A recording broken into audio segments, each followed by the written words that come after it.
I can go ahead and open. Yep, we should be all set. All right, let me know if you see my screen. Can you see my screen? Not yet. Huh. All right, hold on. Do.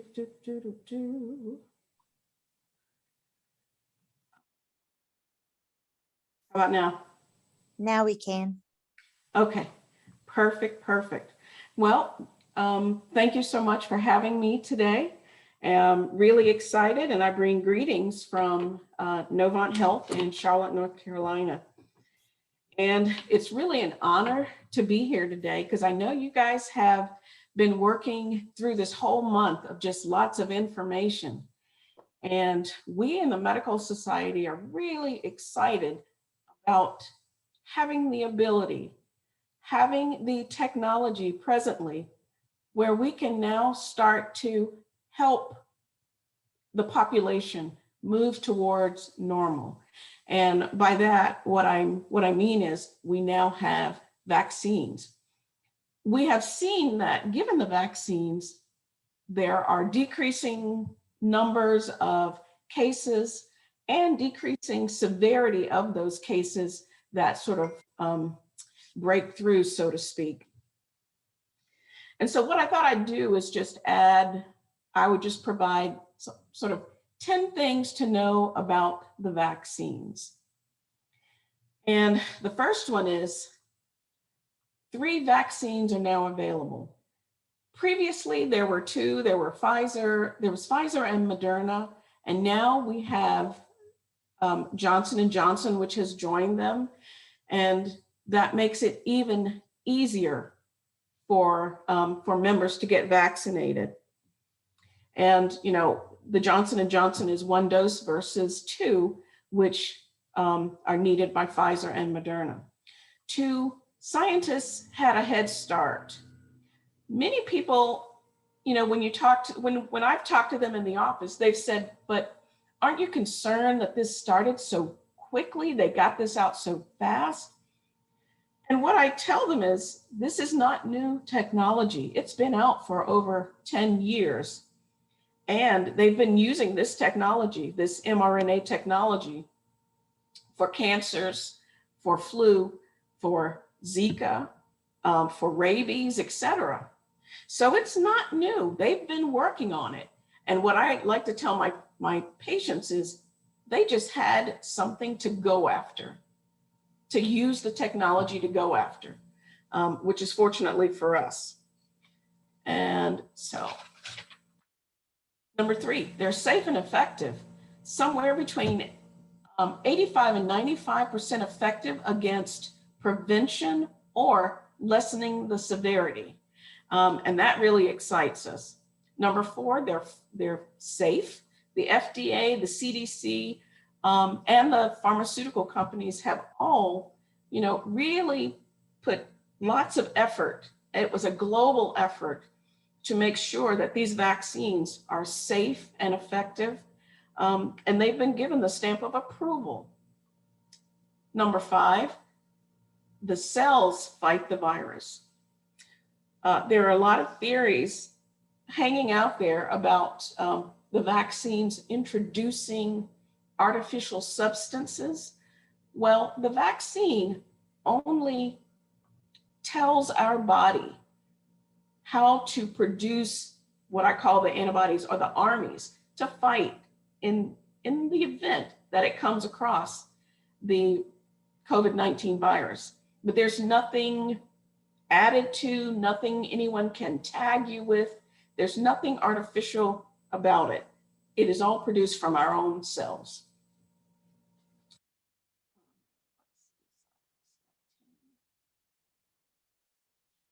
6, again, 2 of our vaccines need 2 shots, and that's Pfizer and Moderna. And the time span in between the first and the second spot is generally recommended to be 21 to 28 days. However, if you miss it, I think the CDC is saying that you can go up to 6 weeks in between the dosing and still be okay. We don't want you to do that, but if things happen and that's how it falls out, then you can still get your vaccines even though it's past the time, and you don't need to start over. If there's any concern about you being able to get that second vaccine, then the Johnson & Johnson Janssen vaccine might be the best one for you because it is only one shot. And I tell my needle phobic patients, one shot and you're done and you're protected. So that, that may be another reason to get the Johnson & Johnson one if you're afraid of needles. Number 7, no major effects are expected. Now you may notice that after you get a vaccine, your arm may be sore, may be tender to the touch. You may even have low-grade fever and maybe some headaches or body aches, but those normally resolve in about a day or two. And from what I know about the hospitalized patients, that is a very small set of symptoms versus being hospitalized with full-blown COVID and knowing that it'll, resolve in a day or so. Number 8, the vaccines cannot give you COVID. No parts of the virus is introduced into your body. Number 9, it's free. Every single person who wants a vaccine can get it free of charge. No questions asked. We just ask that you wait your turn. But when it is your turn, everyone can get a vaccine. And number 10, getting the vaccine not only protects you, but it protects others as well. And so many of you have probably heard of herd immunity. And what that means is that when at least 80% of the population is vaccinated, that means that the potential for spread and the potential for severe disease is reduced greatly. And when we reduce the spread of the vaccine of the virus, we also decrease the ability for it to mutate because it only mutates when it's in someone's body. So if you don't get it, then that's one less possibility for mutation or variant, as some may have heard. And so we know the facts about the vaccines, but how do they actually work? So when we get the vaccine, whenever we are exposed to a virus, our bodies produce its own army against that virus. And that army is actually called antibodies. And so each individual virus produces its own army or antibodies. And so when we get vaccinated, and I'll go to the next slide, when we get vaccinated, the vaccine acts like the virus. It imitates the infection of the virus, causing our body's armies or antibodies to come to attention, to get ready to work. And so if our bodies come in contact with that virus again sometime in the future, then our bodies are already primed and ready with antibodies or the body's army to fight and to help you not get sick from the vaccine, from the virus. And once you're fully vaccinated, that doesn't mean that we can go out willy-nilly and do whatever we want. We still have to mask because there's still a portion of the population that is not vaccinated yet. The children at this point, we have to do what is necessary to protect them. And so masking is key. Social distancing, limiting the group that you're in to now it's 25 people or less. Continue to wash our hands. And this only works if we continue to do all the safety measures that have been put into place going forward. And I also have one other slide that provides information that's constantly updated about COVID vaccine. You can also go to the website, getvaccinated.org. And then there are 2 websites on the bottom where you might be able to get information about where to get signed up. And I think that is what I have. Thank you. And we will be coming back to you with some questions in a little bit. Okay. And next, we're going to go ahead and have Dr. Commons introduce his portion here. So I'm going to go ahead and spotlight you, and you should be able to share at this point as well. Great.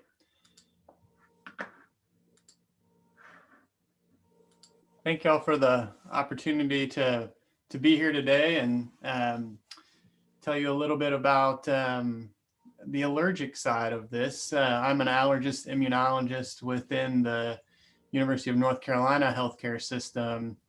And you're probably aware that some questions related to allergies have come up regarding the COVID-19 vaccination process. So I was hopeful to bring some information and answer any questions that we can after this. So, being just sort of following the data, certainly allergic reactions after COVID-19 vaccination can occur. The good news is that the severe allergic reactions, which we call anaphylaxis, they're rare. 4.7 cases per million doses of the Pfizer vaccine. About half of that, 2.5 cases per million doses of the Moderna vaccine. Johnson & Johnson, we don't have a number on yet, which is good because it seems like it's exceedingly low, certainly rare, and very few have even been reported. So that's great news on the Johnson & Johnson one as well. It does seem as though for the very few cases that do occur, there is a history of people having allergies or allergic reactions in general.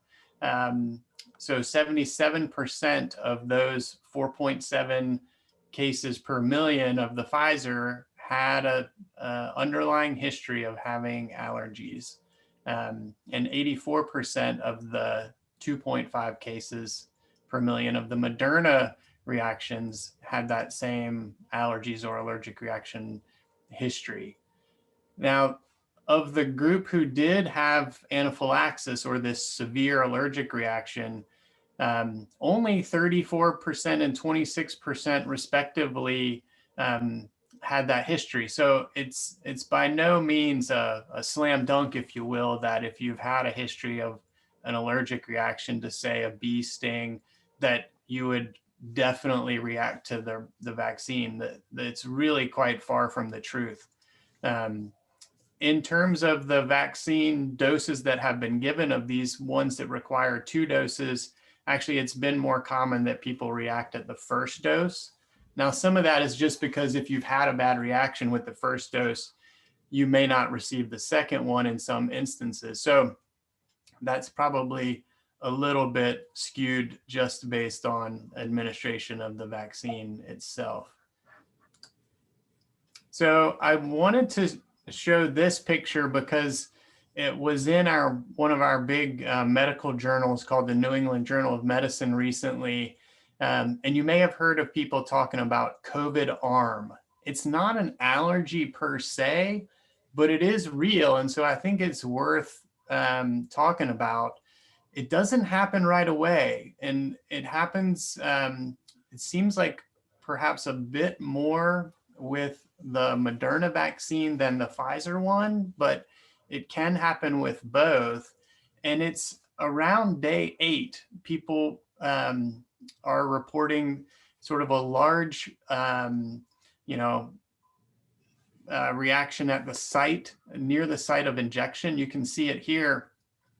The good news is it goes away within 24 to 48 hours, kind of Tylenol and ice type thing. So what we call supportive care. There's no specific medication that you'd need for it. And it does not preclude getting the second dose. In fact, you can see in some of these pictures that people didn't even have a recurrence at the second dose, or perhaps they had a even smaller eruption at the site at the second dose. So if this happens, it's a real thing. So it's good to know about, but it's not an allergy. You can receive the second dose safely. And it's just sort of a supportive care type thing. Now, there is some discussion, you may have heard about a molecule called PEG, which is polyethylene glycol. And PEG is in some of our medications. It's also in our prep that we might use for colonoscopy, where you drink gallons of the Go Lightly fluid and flush your bowels. That's PEG. And there, PEG is in the Moderna and the Pfizer vaccine. And so the thought has come up, which we don't know if it's really true or not, but the thought has come up is that maybe in these few cases where people have reacted, that perhaps what is triggering the reaction is that they have an allergy to PEG. So it's important to have that discussion, because if you happen to have had a colonoscopy and you did okay with the prep, then you probably don't have an allergy to PEG. So that's good news. Now, there are multiple different kind of reactions that can occur. And it's important to talk about that too, because several of, or two of the three really just require us taking a moment and sort of letting the reaction pass, so to speak. And it does not preclude getting the second dose of the COVID vaccine. We're talking here about the Moderna or Pfizer, since those are the two that have been associated with reaction episodes. So anaphylaxis is shown there on the far left, and that's the one that typically occurs 15 to 30 minutes within vaccination. Sometimes people will say that they have this impending sense of doom, and that would be consistent with anaphylaxis. The whole idea of people getting hives or flushing, sort of redness and itching. You might think about shortness of breath as well. Sometimes the heart rate increases, and they may have nausea or vomiting. And importantly, for that one, you don't get the second dose. The good news is the two additional reactions shown here are much more common, and you can receive the second dose. So the middle column is this vasovagal reaction, which you might think about somebody fainting, or if you get sweats when someone comes by you with a needle, that could be vasovagal. And so people might feel warm or cold. Their skin might turn white. They might get sweaty and clammy. And this is the type of thing where, if you lay down, maybe have a sip of water, it'll pass. And so that would not preclude someone getting the second dose. That would be fine. Equally, on the far right is the vaccine side effect. So some of this is kind of like the COVID arm that we talked about, where several days after the vaccination, you might have something pop up. And it could be fever, chills, fatigue. Some people have had that kind of thing. That typically seems like it's part of the vaccine actually working. And some people have it, some people don't. It's not associated with better efficacy or not, but it seems like it's just part of the process for some folks.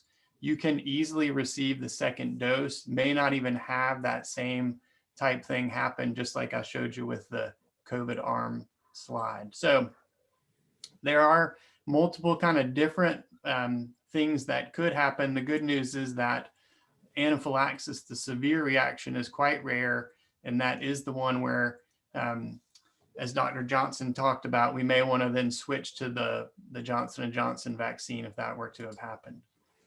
So some of the reasons that you may not receive the vaccine would be if you'd happen to have had an allergic reaction after the first dose, perhaps, or to any of the components. We talked about that with the PEG.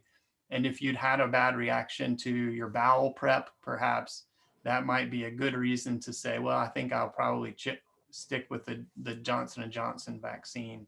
So polysorbate is another word for the PEG compound. So some people might know that they've had an allergic reaction to a polysorbate. We would ask that they receive the Johnson & Johnson vaccine.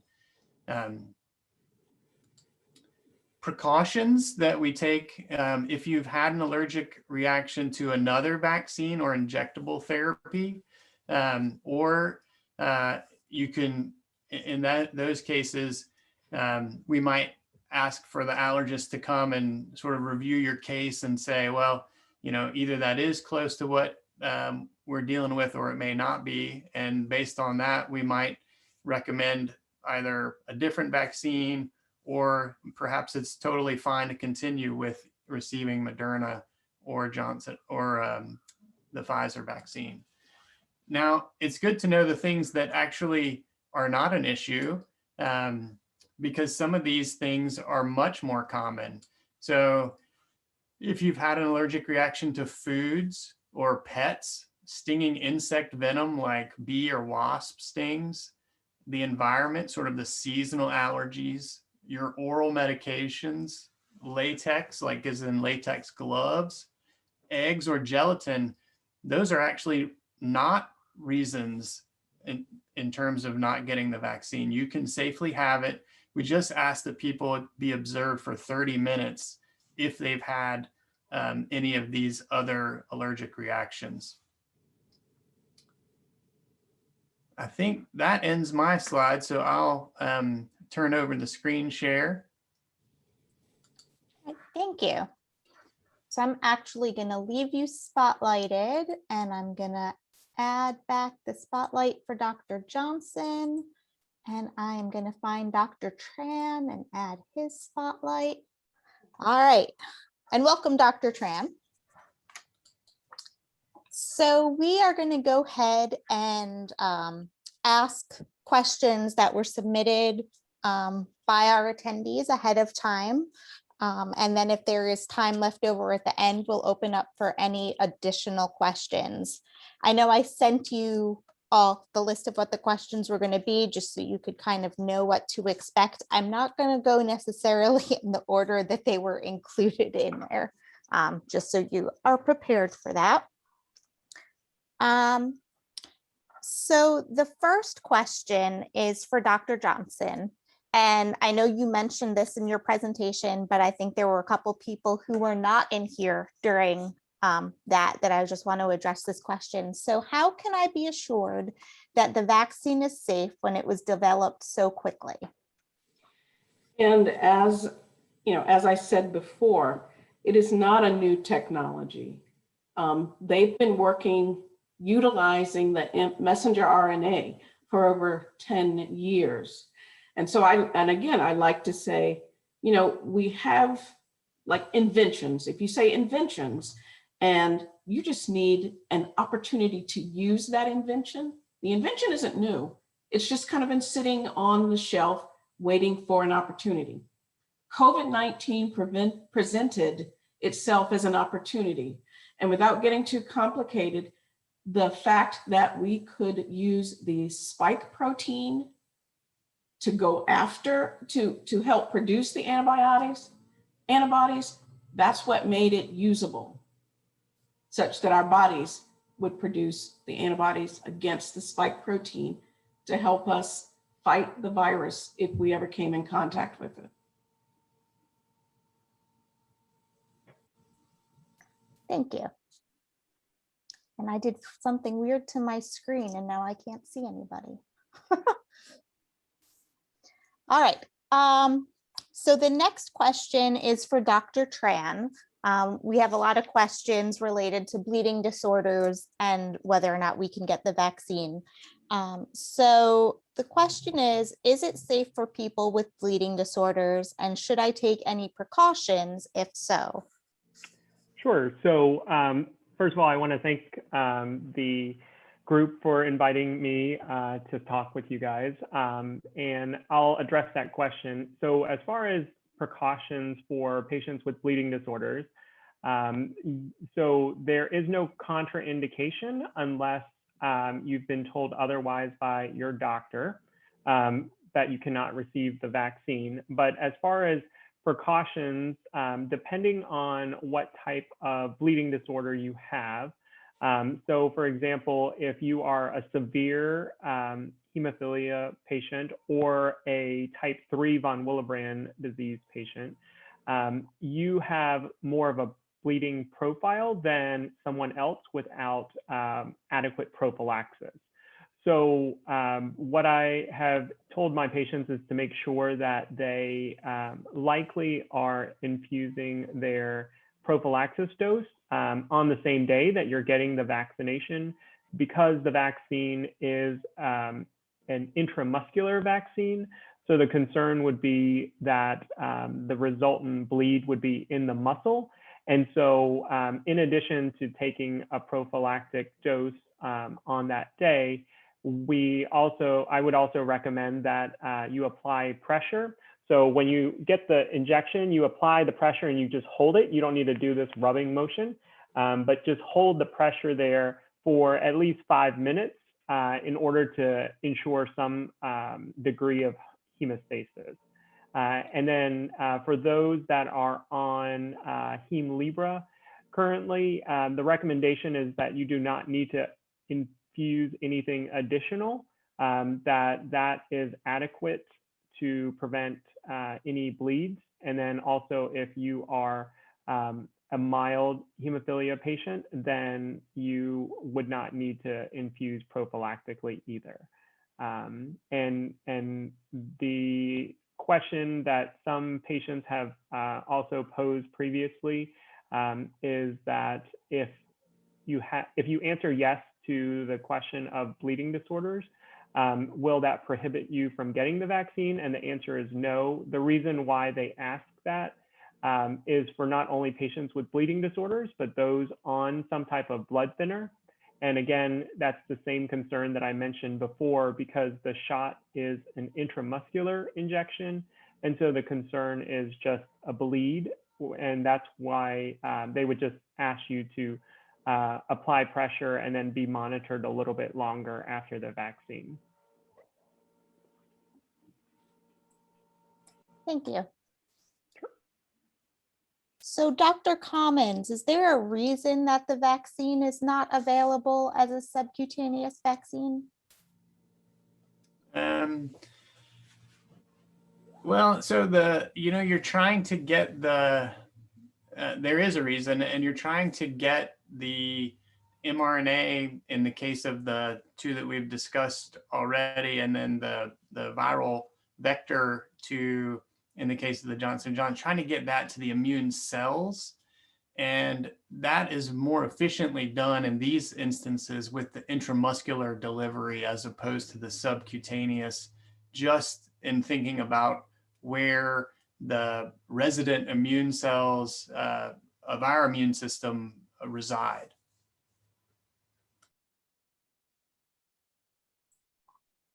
Thank you.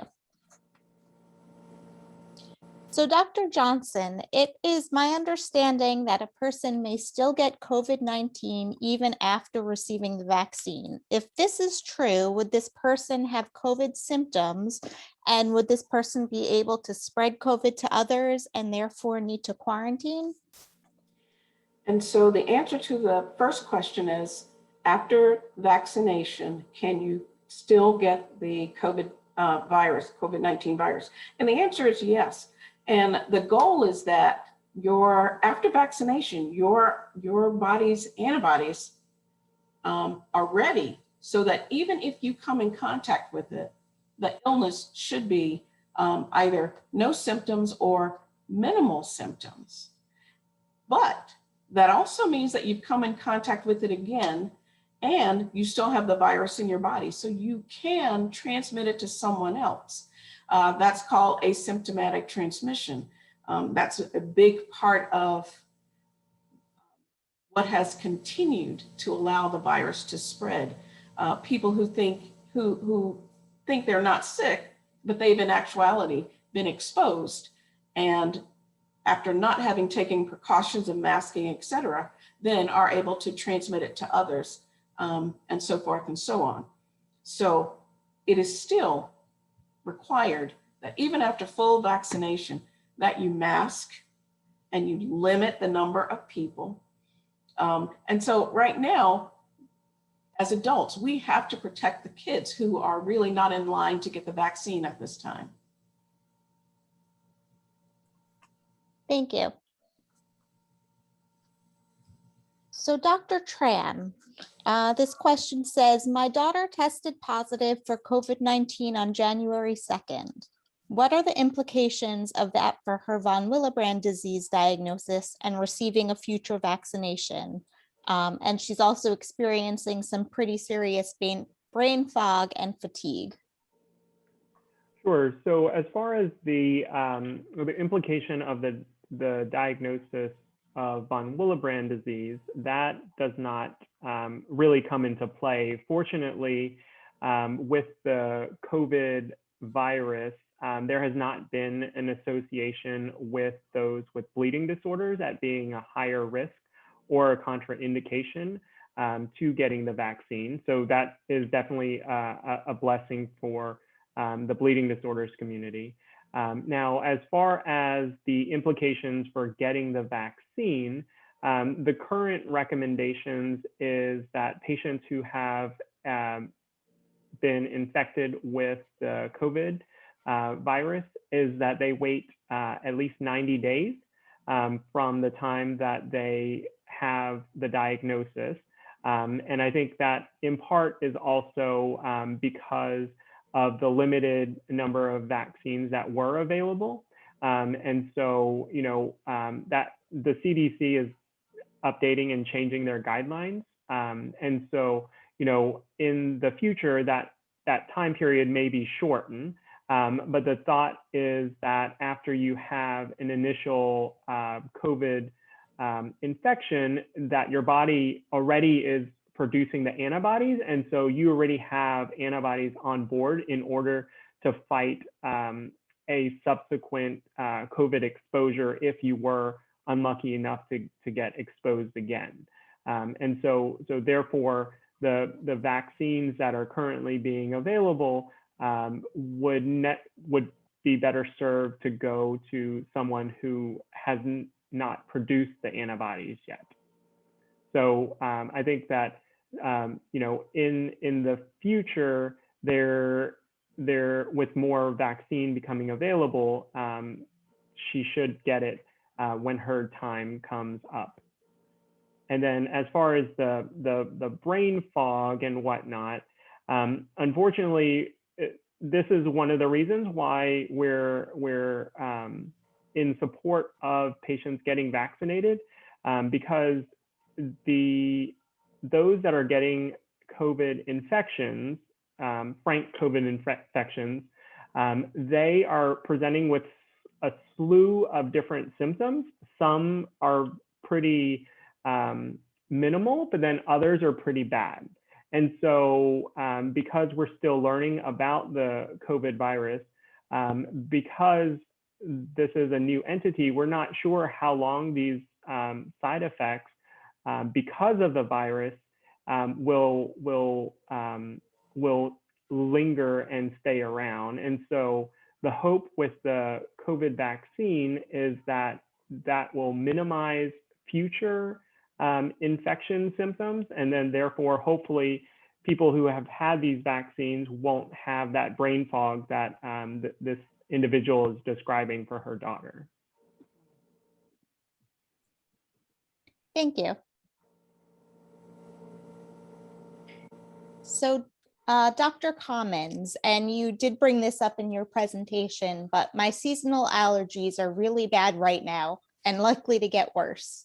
Am I more likely to have an allergic reaction to the vaccine? Yeah, this question comes up a lot, especially this time of year in North Carolina. But the good news is that we really have not seen an association between seasonal allergies and even seasonal allergies in the season, so to speak, and allergic reactions. And some of this draws on the data from our European counterparts, but equally from the clinical trials that have been going on. So despite increasing seasonal allergies, we don't think that that poses a risk for reaction to the vaccinations. Thank you. So Dr. Can I just interject for a second? Yes. Both my husband and my daughter are getting allergy shots, and they are starting to suffer from their regular allergies, but both of them could not wait to get their vaccine, and neither of them had any problems. Thank you. So Dr. Johnson, I'd like to continue with you. This question was asked by one of our members. So is the vaccine safe for people of color? So I am going to share my screen once. Hold on, let's see. And so the short answer is yes. And let's see if I can.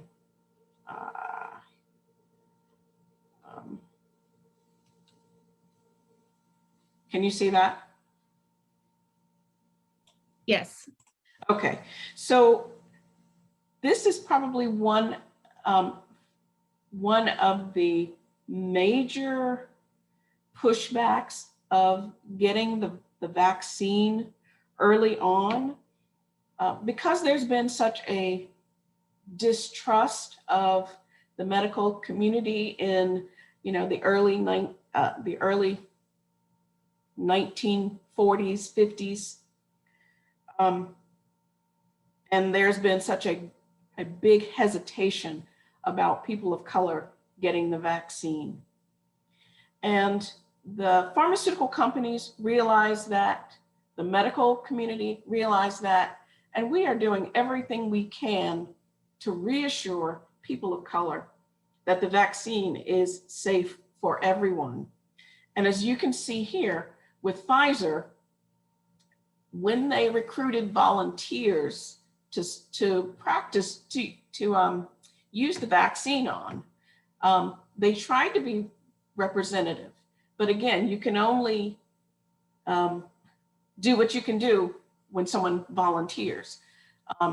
But each of the pharmaceutical companies, Pfizer, Moderna, and Johnson & Johnson, included people of color, not just African Americans, but Hispanics, Asians, and then they lumped another group together as all others. But it was tested on people of color, not just Caucasian members. And the vaccines themselves are safe for everyone, including people of color.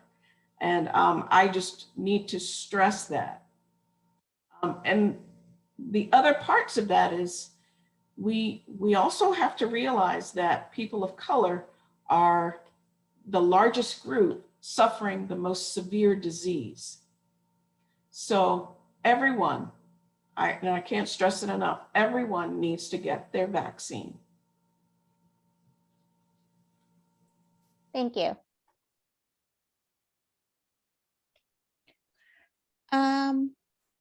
So Dr. Commons, you mentioned that the vaccine uses, or that there could be a reaction with the PEG, and some factor products, the longer lasting factor products, also have PEG. Are they more likely to get an allergic reaction? You kind of mentioned that in your presentation, but can you just talk a little bit more about that? Yeah, sure. I think this is a great question, and one that comes up not infrequently. So in some ways, patients who are currently taking a medication that is, we call it PEG-elated, meaning it has PEG, in some ways, they're fortunate because they'll know whether they're allergic to PEG or not. So if they're currently taking a medicine that uses PEG and they're doing fine, then the truth is we would actually expect that they would have no reaction to the vaccination, at least from a Moderna or Pfizer standpoint, because we have that evidence that they're currently doing fine and their immune system is not responding to the PEG, which is reassuring. Thank you. And related to products, I know Dr. Tran, you mentioned that it's safe for people on Hemlibra, but there has been some talking about clotting, and Hemlibra, obviously, like other factors, helps you to clot. But can you explain why and how it's safe for people on Hemlibra? Sure. So as far as so I think that there's a couple parts in that question. So as far as the Hemlibra goes, as people in the audience probably know, the injection that you administer in order to maintain your maintenance with Hemlibra is essentially to bring patients from a more severe bleeding phenotype to a more mild bleeding phenotype. Okay, so how I usually describe it to patients is that essentially with you being on Hemlibra, you are essentially you're moving from a severe hemophilia patient to that of a mild patient, okay? And like I mentioned before, as far as mild patients go, they don't need to infuse any factor prior to the intramuscular injection, okay? And so so kind of how the Hemlibra helps prevent joint bleeds for patients on a regular basis, that is the same way how it decreases the potential for a intramuscular bleed after the intramuscular injection for the vaccine. Okay, as far as the clotting that is associated with the COVID-19 virus. Now, I need to emphasize that the clotting specifically has been linked with those who have an actual COVID infection, okay? Not those that have gotten the COVID vaccine, all right? And so with the COVID infection, one of the things that unfortunately occur in some population, and again, what I mentioned before was there is a spectrum, a very large spectrum of how different patients present with an actual COVID infection. Some are very mild, but some are very severe. And the severe ones are or can have the clotting issue, okay? And how that occurs is that the exact mechanism is still being learned about, but what it essentially does is it revs up your clotting system, and it increases certain laboratory values like your D-dimer, as well as your fibrinogen. And so these increased numbers lead to a higher clotting potential. And so patients who have a COVID infection, and again, this is a COVID infection, not using the COVID vaccine, okay? But those that have a COVID infection that is severe enough for them to present to the emergency department and be admitted, lots of hospitals have instituted a regimen where they are put on at least a prophylactic dose of an anticoagulant to help decrease the potential risk for clotting, okay? And again, this is for COVID infection, not the vaccine, okay? I can't emphasize that enough. From a vaccine perspective, that has not been linked and should be safe and has not been reported and should be safe for those in the bleeding disorders community. Thank you. And I just wanted to stay with you for the next question as well. Does having a bleeding disorder move me up on the tier list of who is eligible for the vaccine? Yeah, so bleeding disorder by itself does not move you up. However, if you have some other comorbid condition, that may move you up higher on the list, okay? And so like, for example, in Georgia, this past Monday, they actually, they said that anyone who is 18 and older and has a BMI of greater than 25, so I'm 5'6" and I weigh 150 pounds, and I actually now qualify for the COVID vaccine by weight alone, okay? And I can tell you that I'm not an obese individual, but I now qualify by that criteria. And so, you know, the other, you know, some of the other states have different criteria. And so it would be really important to stay up to date for your state regulation or your state phases. And then one question that popped up in the chat about ice as well as pressure.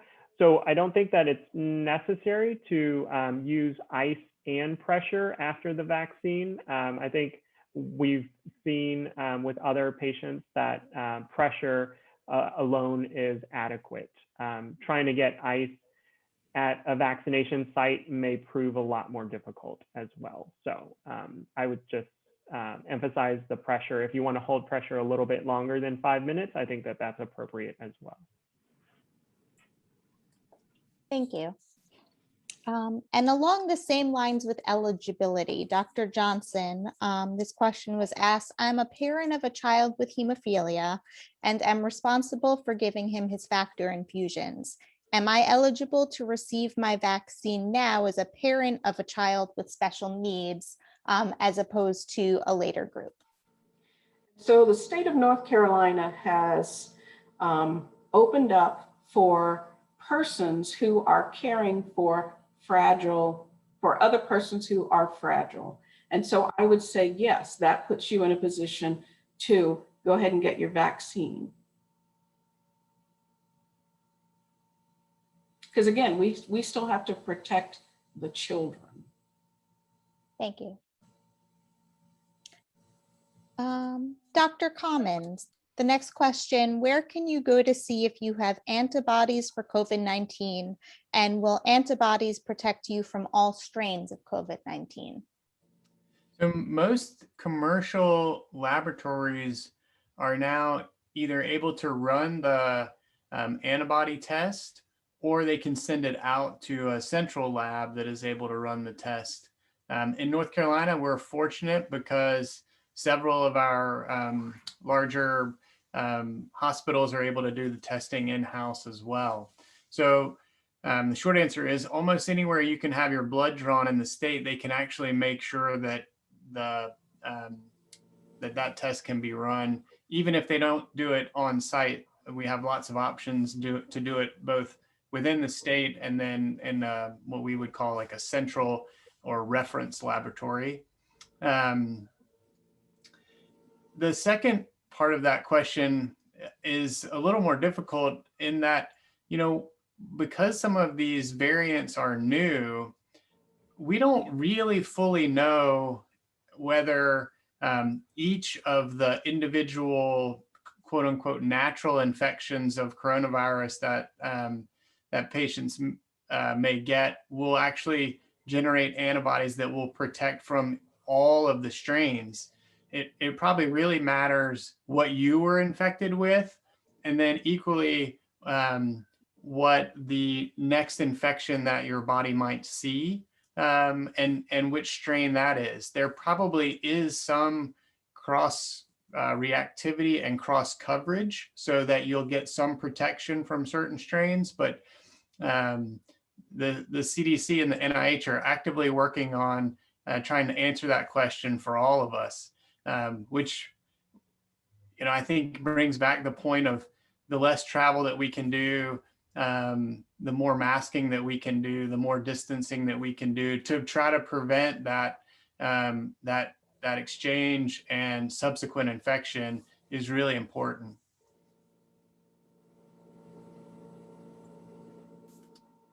Thank you. So related to the different strains, Dr. Johnson, does the vaccine give me protection against the newer strains of COVID-19? So I think Dr. Cummings sort of touched on it. We're still investigating, but as best we know, it may provide some protection. But again, the less we are able to spread from one to the other, the less variants or mutations that will occur. And so the best thing we have going right now is being vaccinated and continuing to take all the safety precautions. And I think, time will tell. Thank you. So just a couple more from the questions that were submitted, and then I've seen there's a few questions that have come in the chat. So my children are going back to school with no social distancing. Are they safe from COVID-19? So I am hoping that they are still being asked to mask. Hopefully the teachers are all getting vaccinated as well. And I know that the recommendation has now changed from 6 feet socially distancing to 3 feet socially distancing. The good thing is that the children, for the most part, are not the ones that tend to get the severe illnesses. And many of them actually can be asymptomatic carriers, meaning they may have had it and never knew. So I think, again, if the distancing is in place, the teachers and school staff are getting vaccinated, and the masking is a requirement in order to attend in person, that at this point that's all that we know to do. And it's really important that we get our students back to school. No question. Absolutely no question. All right, thank you. That would be doing the most that we can with the information that we presently have. Thank you. So just looking at the chat, I want to ask a couple of questions. So one of the questions, why is the testing for Asians and Native Americans so low? Why is the testing? I guess I'm guessing why was the testing for the vaccine like in the clinical trials? And, and I don't know the answer to that question other than to say, I'm not sure what the volunteer, how they got their volunteers, because those were all volunteers. I'm not sure how they went about getting. Okay, thank you. Another question that came to me that somebody texted to me, and this was related to the COVID arm that Dr. Commons mentioned. So how do you tell the difference between COVID arm and a bleed? Yeah, and it's a good question. One of the interesting things about COVID arm, and I think I'll let Dr. Tran probably take an opportunity to answer this as well, but COVID arm, the average time for that to occur actually is 7 to 8 days after vaccination. And typically, I think when you think about bleeding, you're thinking something that happens much more quickly after the injection. Yeah, so I would definitely agree with Dr. Commons, and to say that as Dr. Johnson mentioned in her presentation, so there is expectations for your arm to be sore 24 to 48 hours after the injection, okay? And so I think that at least from the patients that I've cared for with bleeding disorders that have had the vaccine, if you take the precautions that we've discussed already, and you experience soreness 24 to 48 hours afterwards, which is likely related to the vaccine, and there's no swelling after that 48-hour period, and then day 7 you get COVID or you get some type of marking on your arm, I think that that's probably more consistent with COVID arm rather than a bleed itself. A bleed should be building up rather than appearing all of a sudden out of the blue, especially if you've been using your prophylactic medications. Would there also be a difference in the way that it feels, a hematoma versus, sort of generalized swelling? Yeah, so as far as the muscle bleed goes, again, it's an intramuscular bleed. So the bleed itself, there may be swelling that's noted, and if it is a bleed, it may have the bruising, like the purplish color, whereas in some of the COVID arm pictures, it looked more like, I think, a rash-like picture rather than a purplish discoloration. But again, there would be gradual swelling that occurs over the course of the first week rather than all of a sudden appearing 7 days later. Thank you. And this question was answered in the chat, but I know not everybody can see the chat. So Dr. Commons, if someone has been positive in the past for COVID-19, is it still recommended that they receive the vaccine, and why?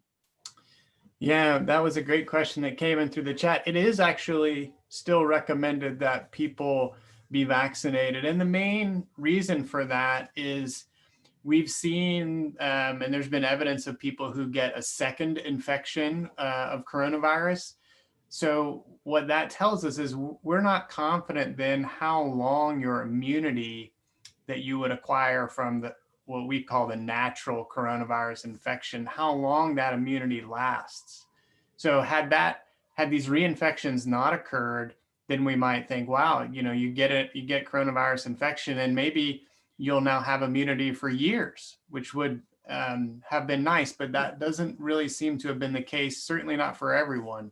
So that's why we do recommend that people are vaccinated. I also mentioned in the chat that the manufacturers of the 2-dose vaccines, that being Pfizer and Moderna, are actually working on a study now to see if perhaps a single dose of their vaccines would be sufficient for people who have had a natural COVID infection. So hopefully there's more studies and more data to come on that in the next few months. Thank you. And I think this is will be the last question we have time to ask. Just could Dr. Johnson talk about the vaccination response of the Native American population? I have lost 2 aunts and 3 cousins to COVID-19 and almost lost my brother. If their immune system is already compromised from having the actual virus, what type of relief will they and I get from getting the vaccine? Well, I think, the Native American population is also a vulnerable one. It is my understanding that sometimes they will sort of push back from using traditional medicine. Sometimes they have multiple comorbidities, meaning illnesses on top of things, such that if they get COVID-19, then they may get sicker. So one of the things that we really need to look at is making sure we reach out to the Native American populations, making sure we provide information, get to them with vaccines if they want it. And getting the vaccine again will add additional protection going forward.